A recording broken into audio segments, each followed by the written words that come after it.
Guys, അപ്പോൾ ഇന്ന് ഞങ്ങളുടെ സെമ്മിൻ്റെ എങ്ങനെയായിരുന്നു എന്ന് കണ്ടാലോ. ഉച്ചയ്ക്ക് ഞങ്ങളുടെ സി പ്രോഗ്രാമിൻ്റെ ക്ലാസ് കഴിഞ്ഞപ്പോഴത്തേക്ക് സാറ് പറഞ്ഞു നമുക്കെല്ലാവരും ലാസ്റ്റ് ക്ലാസ് അല്ലേ, നമുക്കൊന്ന് പോയി ഐസ്ക്രീം കഴിച്ചാലോ. കേട്ടപ്പോൾ അത് കേൾക്കാതെ വരും ഞങ്ങളെല്ലാവരും ഇറങ്ങി. അപ്പോൾ ഞങ്ങളെല്ലാവരും ക്യാൻറ്റീനിൽ കൊണ്ടുപോയിട്ട് ഐസ്ക്രീം വാങ്ങിച്ചെന്ന് കഴിച്ചിലാണ് നിങ്ങൾ കണ്ടുകൊണ്ടിരിക്കുന്നത്.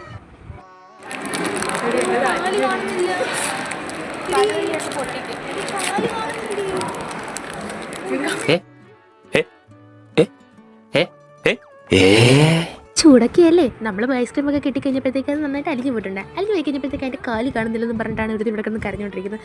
സ്വാഭാവികമല്ലേ, പക്ഷെ നമുക്ക് തീറ്റ മുഖ്യം. അതുകൊണ്ട് അലിഞ്ഞു തീരുന്നതിന് മുന്നേ ഞാൻ എടുത്ത് വായിലാക്കി. അത് കഴിഞ്ഞ് പിന്നെ സെമ്മനൊക്കെ ആയതുകൊണ്ട് കൂടുതലൊന്നും പഠിക്കാനൊന്നുണ്ടായിരുന്നില്ല. പിന്നെ ഞങ്ങൾ കുറച്ച് ലൂഡോ ഒക്കെ കളിച്ച് രസിച്ചിരുന്നു. അത് കഴിഞ്ഞപ്പോഴത്തേക്ക് ഞാൻ വിചാരിച്ചത് പിന്നെ ഒരു വീഡിയോ എടുത്തേക്കാന്ന് പറഞ്ഞിട്ട് അപ്പോൾ ഞങ്ങൾ വീഡിയോ എടുക്കുന്ന കാഴ്ചയാണ് നിങ്ങൾ ഈ കണ്ടുകൊണ്ടിരിക്കുന്നത്. അപ്പോൾ ഞങ്ങളെല്ലാവരും അതും ഇതൊക്കെ പറഞ്ഞു പ്രത്യേകിച്ചൊന്നും എടുക്കാറില്ല, പക്ഷെ കണ്ടപ്പോൾ നല്ല രസമായിരുന്നു ഞാൻ എടുത്തു. അപ്പോൾ ഇത്രയേ ഉള്ളൂ ഞങ്ങളുടെ സെമ്മിനിങ്. അടുത്ത വീഡിയോ വീണ്ടും കാണാം.